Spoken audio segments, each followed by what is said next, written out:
చాలా సంతోషం. ప్రభుత్వ ఉద్యోగులకు గతంలో జీతాలు పొందాలంటే 10 నుంచి 15, 20 తారీఖుల దాకా ఒక 5 శాఖలు ఒకరోజు, ఇంకొక 5 శాఖలు ఇంకొక రోజు, ఇలా వంతుల వారీగా 20, 25 తారీఖు దాకా జీతాలు తీసుకున్నటువంటి పరిస్థితి గత ప్రభుత్వ హయాంలో ఉండేది. ఆర్థికంగా చాలా ఇబ్బంది పడిపోయే వాళ్ళు, ఒత్తిడికి ప్రభుత్వ ఉద్యోగులు. ప్రధానంగా ఆనాడు చాలా స్పష్టంగా ప్రభుత్వం దృష్టికి తీసుకెళ్లే వాళ్ళం. అయ్యా, ప్రభుత్వ ఉద్యోగుల కన్నా ముందు పెన్షనర్లకి పెన్షన్ వేయండి, ఒక్కరోజు 1 గంట ముందైనా వాళ్ళకి వేయండి అని చెప్పేవాళ్ళం. కారణం, మాకు కనీసం అప్పన్న ఇస్తారు కానీ పెన్షనర్లకు అప్పులు ఇచ్చేటువంటి పరిస్థితి కూడా ఉండదు. ఎందుకంటే వాళ్ళకి జీతం గ్యారంటీ ఉండదు కాబట్టి. అయినప్పటికీ కూడా మా స్పష్టంగా వ్రాతపూర్వకంగా రాసిచ్చినా కూడా పట్టించుకున్నటువంటి దాఖలాలు లేవు. కానీ ఈరోజు ఆ పరిస్థితి లేదు. ప్రభుత్వం రాగానే మొదటి నెల, అంటే గత నెలలోనే అందరికీ 1, 2 తారీఖుల్లోనే జీతాలు మొత్తం కూడా పెంచటం, దానికన్నా మాకు సంతోషకరం పెన్షన్లు కూడా పడిపోవటం. అదేవిధంగా ఈ నెల కూడా జీతాలు ఈరోజు 1వ తారీఖు ఇప్పటికే దాదాపు ఎక్కువ శాతం మందికి పడిపోయినట్టుగా ఆల్రెడీ పెన్షన్లు కానీ మా దృష్టికి రావడం జరిగింది. ప్రభుత్వంలో ప్రభుత్వ ఉద్యోగి ఎవరైతే పనిచేస్తున్నారో తను చేసిన పనికి కూలి సకాలంలో ప్రభుత్వం చెల్లిస్తే ప్రభుత్వ ఉద్యోగి, వారి కుటుంబం సంతోషంగా ఉంటే, మా ప్రభుత్వం మాకు ఇచ్చేటువంటి ఏదైతే ప్రజలకు చేసేటువంటి సంక్షేమ పథకాలు కానివ్వండి, అభివృద్ధి కార్యక్రమాలు కానివ్వండి, విజయవంతంగా ముందుకు తీసుకెళ్లేదానికి సంతోషంగా వెళ్తాడు. నీతో దగ్గర ప్రభుత్వంలో పనిచేసే ఉద్యోగే సంతోషంగా, ఉద్యోగి కానీ ఉద్యోగ కుటుంబం కానీ సంతోషంగా లేకుండా ప్రభుత్వం ప్రజలను ఎలా సంతోషంగా ఉంచుతుంది? సో కుటుంబం, ఉద్యోగ కుటుంబం సంతోషంగా ఉంటే ప్రభుత్వం ఇచ్చేటువంటి సంక్షేమ పథకాలు కానీ అభివృద్ధి పథకాలు కానీ విజయవంతంగా ప్రజలకు చేర్చగలుగుతాడు తీసుకెళ్ళి. సో ఈ కార్యక్రమాన్ని ఈ విధంగా జీతాలు అనేది 1వ తారీఖే ఇచ్చే విధంగా భవిష్యత్తులో కూడా ప్రభుత్వం ఇదే విధంగా ఆలోచించాలని చెప్పి మేము కోరుతా ఉన్నాం. ప్రధానంగా పెన్షనర్లకు ఎట్టి పరిస్థితుల్లో మాకు గంట ఆలస్యమైన పర్లేదు కానీ వాళ్ళకి మాత్రం గంట ముందుగానే ఇవ్వాలని చెప్పి మరొకసారి కూడా తెలియజేస్తున్నాం. ఈ ప్రభుత్వం వచ్చిన తర్వాత మాకు సానుకూలంగా గౌరవ ముఖ్యమంత్రి గారు ఉద్యోగుల పట్ల ఉన్నారు అనే దానికి జీతాలు 1వ తారీఖు ఇవ్వటం ఒక ప్రధాన అంశమైతే, ఇటీవల ఇంకా 2, 3 సందర్భాలు కూడా మాకు ప్రగాఢమైనటువంటి నమ్మకాన్ని, విశ్వాసాన్ని కలిగించింది. ఒకటి,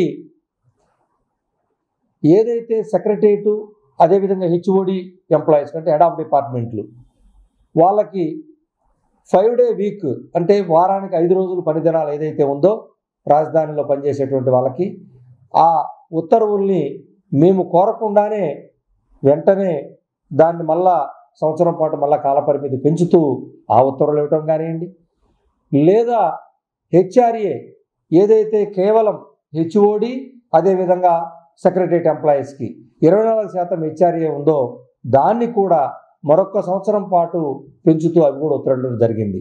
అంటే హైదరాబాద్ నుంచి వచ్చిన తర్వాత విడిపోయినటువంటి, ఏదైతే రాష్ట్రం విడిపోయిన తర్వాత వచ్చిన ఉద్యోగులకి మాత్రమే అక్కడి నుంచి వచ్చిన హెచ్ఓడి, సెక్రటరియట్ ఎంప్లాయీస్కి 2 పరిమితులు ప్రత్యేకంగా ఆనాడు 2014 విడిపోయిన తర్వాత 16 వచ్చేటప్పుడు గౌరవ ముఖ్యమంత్రిగా ఆనాడు ఉన్నటువంటి చంద్రబాబు నాయుడు గారే ఈ ఫెసిలిటీ ఇవ్వడం జరిగింది.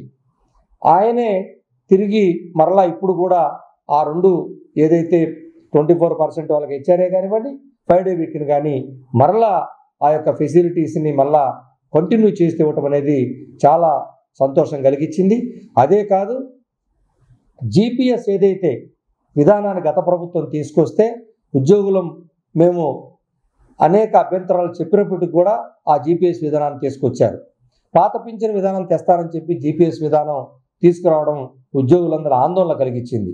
అయితే ఆ జీపీఎస్ని అమల్లోకి తెచ్చినటువంటి తేదీ ఈ ప్రభుత్వం వచ్చిన తర్వాత 12వ తారీఖు తేదీతో ఏదైతే మరి ఆనాడు ఉన్నటువంటి ఫైనాన్స్ ప్రిన్సిపల్ సెక్రటరీ ఉత్తర్వులు జారీ చేస్తే, అది మేము చెప్పకుండానే గౌరవ ముఖ్యమంత్రి గారికి వివిధ మాధ్యమాల ద్వారా తెలిసి వెంటనే ఆ ఉత్తర్వులు నిలుపుదల చేయడం కూడా ఉద్యోగుల్లో, ప్రధానంగా సిపిఎస్ ఉద్యోగుల్లో చాలా ధైర్యాన్ని, ఒక నమ్మకాన్ని ఇచ్చింది.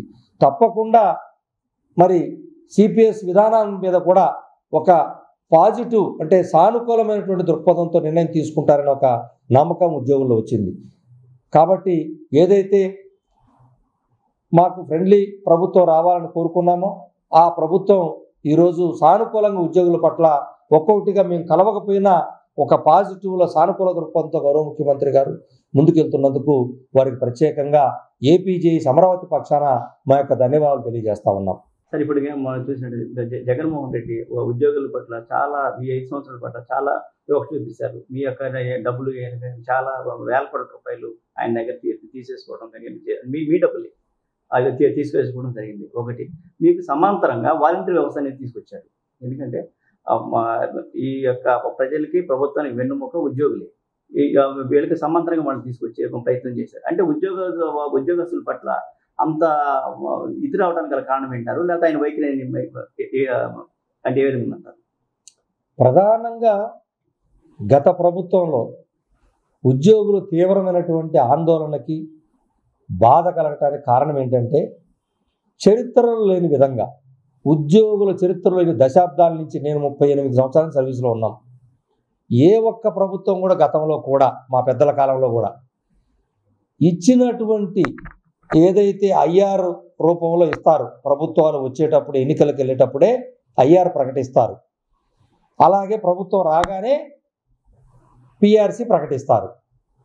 కానీ ఇచ్చిన ఐఆర్ కన్నా ఇస్తున్నటువంటి ఐఆర్ని 2 సంవత్సరాల పాటు ఇచ్చి, ప్రభుత్వం రాగానే 2 సంవత్సరాల దగ్గరకు వచ్చిన తర్వాత ఫిట్మెంటు ఐఆర్ కన్నా తక్కువ ఇచ్చినటువంటి చరిత్ర గత ప్రభుత్వ హయాంలోనే జరిగింది. రివర్స్ పిఆర్సి అని పేరు పెట్టిన ఏకైక పిఆర్సి 11వ పిఆర్సి, అది గత ప్రభుత్వ హయాంలోనే జరిగింది. అందువల్లే ఉద్యోగులు తీవ్రమైనటువంటి ఆందోళనకు వెళ్ళిపోయి చలో విజయవాడ లాంటి ఒక గొప్ప కార్యక్రమాన్ని కూడా నిర్వహించాం. లక్షలాది మంది ఉద్యోగులు రోడ్డు మీదకి వచ్చారు. అది జాతీయ స్థాయిలో మరి చర్చనీయాంశం అయిపోయింది. అంటే అన్ని రివర్స్, మాకు ఫిట్మెంట్ రివర్సే, హెచ్ఆర్ఏ రివర్సే, ఏ అంశం తీసుకుని చివరికి పెన్షన్లు కూడా వదిలిపెట్టలేదు. వాళ్ళకి ఇస్తున్న పెన్షన్ కొత్తగా ఆ ప్రభుత్వంలో ఇవ్వకపోతే ఇవ్వకపోయారు, కానీ అంతకుముందు ప్రభుత్వంలో తెచ్చుకున్నటువంటి రాయితీలు కూడా తగ్గించుకుంటూ వెళ్ళేసరికి ఉద్యోగులు భరించలేకపోయినటువంటి పరిస్థితి. పిఆర్సి ఇచ్చారనే కానీ పే స్కేల్స్ కూడా మాకు చెప్పలేనటువంటి పరిస్థితి. అటువంటి పరిస్థితుల్లో ఉద్యోగులందరూ కూడా ఇక అనవసరం, ఏం చెప్పినా కూడా వీళ్ళ దగ్గర నుంచి రావనేటువంటి ఒక నైరాశ్యానికి గురైనటువంటి పరిస్థితి. మరి దాన్ని మరలా 12వ పిఆర్సి ద్వారా మాకు ఈ ప్రభుత్వం న్యాయం చేస్తుందని నమ్మకం ఉంది. కారణం, వచ్చిన దగ్గర నుంచే మా ఉద్యోగ సంఘాలు కోరకుండానే సానుకూలమైనటువంటి దృక్పథంతో, సానుకూలమైన నిర్ణయాలతో ముందుకెళ్తున్నారు, జీతాలు దగ్గర నుంచి మొదలుకొని అన్ని అంశాల్లో కూడా. కాబట్టి తప్పకుండా మాకు నమ్మకం ఉంది. అదేవిధంగా గత ప్రభుత్వంలో ఒకవైపు గ్రామ స్థాయిలో సచివాలయాలు నిర్మించారు, సచివాలయానికి ఉద్యోగుల్ని, మా సోదరులు పెట్టారు, చాలా సంతోషం. గతంలో మండల వ్యవస్థ ఏ విధంగా అయితే ఈ రాష్ట్రంలో పాతుకుపోయిందో, సచివాలయ వ్యవస్థ కూడా ప్రజలకు దగ్గరికి వెళ్ళిందనేది కూడా వాస్తవమే.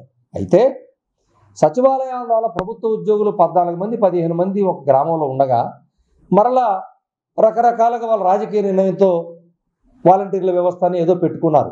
మీ పర్సనల్గా, పార్టీల పరంగా, లేకపోతే ఇంకో పరంగా చేసుకోండి, మాకు ఎలాంటి అభ్యంతరం లేదు. అయితే మీరు తెచ్చే వ్యవస్థ ప్రతిబంధం కాకూడదు. అంటే ఉన్న పనిచేస్తున్నటువంటి ప్రభుత్వ ఉద్యోగులకి ఇబ్బందికరమైనటువంటి వాతావరణం క్రియేట్ చేయకూడదు. ప్రజలకి గ్రామ స్థాయిలోనే వాళ్ళ ఇంటి దగ్గరే ఉద్యోగులు అందుబాటులో ఉన్నప్పుడు వాళ్ళని మరలా ఇంకొక వ్యక్తులు ప్రభావితం చేసే విధంగా ప్రమాదంలోకి వెళ్లకుండా ఎలాంటి వ్యవస్థలు ఇచ్చినా మాకు ఇబ్బంది లేదు. కానీ ప్రజలకి మళ్ళీ అక్కడే గ్రామంలో కోతవేటు దూరం ఉన్నటువంటి గ్రామ సచివాలయంలో ఉండే ఉద్యోగులకి మరలా ఇబ్బందికరమైనటువంటి పరిస్థితులు భవిష్యత్తులో కూడా రాకుండా ఉండే విధంగా చేస్తే ఎవరు కూడా కాదన్నారు. కానీ మంచి సచివాలయ వ్యవస్థ, ఉద్యోగులందరూ ఉన్నారు, బ్రహ్మాండంగా వాళ్ళ యొక్క సేవలను ఉపయోగించుకుంటూ సరిపోతుందనేది మా భావన. ఇప్పుడు కనుక చూసినప్పుడు రాష్ట్ర యొక్క ఆర్థిక పరిస్థితి చూసుకుంటే దాదాపు 13 లక్షల కోట్ల రూపాయలు దాకా ఇప్పుడు ప్రస్తుతానికి తేలింది. ఇంకా తేలాల్సింది ఇంకా చాలా ఉందని చెప్పేసి అంటున్నారు. దాని మీద శ్వేతపత్రాలు కూడా రిలీజ్ చేశారు. ఇటువంటి పరిస్థితుల్లో ప్రభుత్వానికి వెన్నుముకైన మీకు ప్లస్ అదేవిధంగా సంక్షేమ పథకాలు ఏ విధంగా ఇచ్చేయగలరు చంద్రబాబు నాయుడు గారు అని మీరు అనుకుంటున్నారు? ఇప్పటికే గత ప్రభుత్వ హయాంలో 2018 అంటే దాదాపుగా గత ప్రభుత్వం వచ్చిన దగ్గర నుంచి చివరి వరకు డిఏలు మొత్తం పెండింగ్ అయిపోయినాయి. అరియర్స్ అంటే ఏదైతే అరియర్స్ రూపంలో మాకు రావాల్సినటువంటి ఉన్నాయో అవి మొత్తం కూడా పూర్తి స్థాయిలో పెండింగ్లో ఉన్నాయి. అరియర్స్ ఇవ్వలేదు, దాదాపు 1000 కోట్లు ఉంటాయి. అలాగే 11వ పిఆర్ఎస్ అరియర్స్ని ₹1 కూడా సెటిల్ చేయలేదు, దాదాపు 5-6 వేల కోట్ల రూపాయలు అయ్యి ఉంటాయి. అలాగే రిటైర్ అయినటువంటి ఏ ఉద్యోగి కూడా అంటే 2 సంవత్సరాలు ఆయన పదవి విరమణ వయసు పెంచినా అంతకుముందు రిటైర్ అయిన కూడా ఇంతవరకు లేవు. ఇంకొక దారుణమైన విషయం ఏంటంటే మేము దాచుకున్నటువంటి జీపీఎఫ్ డబ్బులు మా కుటుంబ అవసరాల కోసం మేము దాచుకున్న డబ్బులు కూడా ప్రభుత్వం వాడేసుకున్నటువంటి దౌర్భాగ్యమైన పరిస్థితికి వెళ్ళింది. సో ఇవన్నీ చూసి ప్రభుత్వం నిన్న రిలీజ్ చేస్తే మాకు ఇప్పటివరకు లెక్కలు కూడా తెలియవు. నిన్న ప్రభుత్వమే స్పష్టంగా చెప్పింది దాదాపు 30,000 కోట్ల రూపాయలు మాకు బకాయిలు పడ్డారండి. మరి చూడండి, ఇన్ని వేల కోట్ల రూపాయల బకాయిల్ని మరి ప్రభుత్వ ఉద్యోగులకు ఇవ్వాల్సి ఉంటే మరి ఏ విధంగా ఉద్యోగులు బాధపడకుండా ఉంటారు? వాళ్ళు కుటుంబ అవసరాలు దాచుకున్న డబ్బులు కూడా ప్రభుత్వంలో వాడుకుంటే ఇక ప్రజలు ఇది కూడా గమనించరా?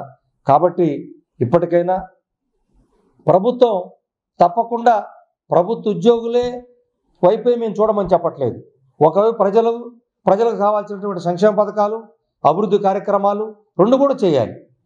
కానీ ప్రభుత్వం దగ్గర పనిచేస్తున్నటువంటి ఏదైతే కూలీకి పనిచేస్తున్నాం, బయట ఒక కార్మికుడో లేకపోతే ఒక ఫ్యాక్టరీలోనో ఒక ప్రైవేటు షాపులోనో పనిచేస్తున్నటువంటి ఉద్యోగ కూలీ ఇవ్వకపోతే మేమే లేబర్ యాక్ట్ కింద బుక్ చేసి వాళ్ళ మీద కేసులు పెడతాం. మరి ప్రభుత్వ ఉద్యోగికి సకాలం జీతం లేకపోతే ఏం చేయాలి? ప్రభుత్వాన్ని లేదు మా డబ్బులు వాడుకుంటే ఏం చేయాలి? సో ఇన్ని ఇబ్బందులు ఉన్నాయి. కాబట్టే ప్రభుత్వ ఉద్యోగులకి ముందు తన దగ్గర పనిచేసే ఉద్యోగులకి సకాలంలో ఇవ్వాల్సినటువంటి జీతభత్యాలు మేమే అదనంగా ఏం కోరుకోవట్లేదు. మాకు ఇవ్వాల్సిన జీతభత్యాలు సకాలంలో చెల్లిస్తూ రెండో వైపున అభివృద్ధి కార్యక్రమాలు, సంక్షేమ కార్యక్రమాలు కూడా అద్భుతంగా చేసుకున్నా దానికి కూడా ప్రభుత్వ ఉద్యోగులకు మేమే పోయి చేయాలి కదా. ఆ కార్యక్రమాలను కూడా విజయవంతం చేయాలంటే ప్రభుత్వ ఉద్యోగులు సంతోషంగా వాళ్ళ కుటుంబ సభ్యులు ఉంటేనే ఆ కార్యక్రమం విజయవంతం చేయడంలో మా పాత్ర కూడా తప్పకుండా పోషిస్తామని చెప్పి తెలియజేస్తాం. లాస్ట్ ఒక క్వశ్చన్ సార్, ప్రస్తుతానికి ఇప్పుడు దాదాపుగా పోయిన నెల 1 తారీఖున కానీ ఇప్పుడు కానీ 1 తారీఖున కానీ రాష్ట్రంలో ఉద్యోగుల కళ్ళల్లో సంతోషం కనబడుతుంది, పండగ లాంటి వాతావరణం కానీ దీని కామెంట్ ఇస్తారు. చాలా ప్రభుత్వ ఉద్యోగులు 1వ తారీఖు జీతాలు తీసుకొని కొన్ని సంవత్సరాలు అయింది. అందువల్ల ఈరోజు రాష్ట్రంలో ఉన్నటువంటి ప్రభుత్వ ఉద్యోగులు ప్రధానంగా మా అన్నలైనటువంటి పెన్షనర్లు 4 లక్షల మంది ఉన్నారు ఈ రాష్ట్రంలో. వాళ్ళందరూ సకాలంలో పెన్షన్ తీసుకుంటూ పోయిన నెల కానీ ఈ నెల కానీ సంతోషాన్ని వ్యక్తం చేస్తూ మాకు మెసేజ్లు రూపంలో పెడుతున్నారు. చాలా సంతోషంగా ఉంది. ప్రభుత్వానికి ధన్యవాదాలు తెలియజేస్తున్నాం. ఎన్ని ఇబ్బందులున్నా దయచేసి పెన్షనర్లకి 1 గంట ముందైన పెన్షనర్లకి పెన్షను, ఉద్యోగులకు జీతభత్యాలు ఇస్తే మేము ఉద్యోగులుగా సంతోషంగా మా కుటుంబ సభ్యులు సంతోషంగా ఉంటే ప్రజలు సంతోషంగా ఉండేదానికి మీరు చేపట్టే ప్రతి కార్యక్రమాలని విజయవంతంగా సంతోషంగా ఎలాంటి ఇబ్బందులు కలగకుండా మేము తీసుకెళ్లి ప్రజలకు చేరువ చేసేదానికి కష్టపడి భవిష్యత్తులో కూడా పనిచేస్తామని తెలియజేస్తున్నాం.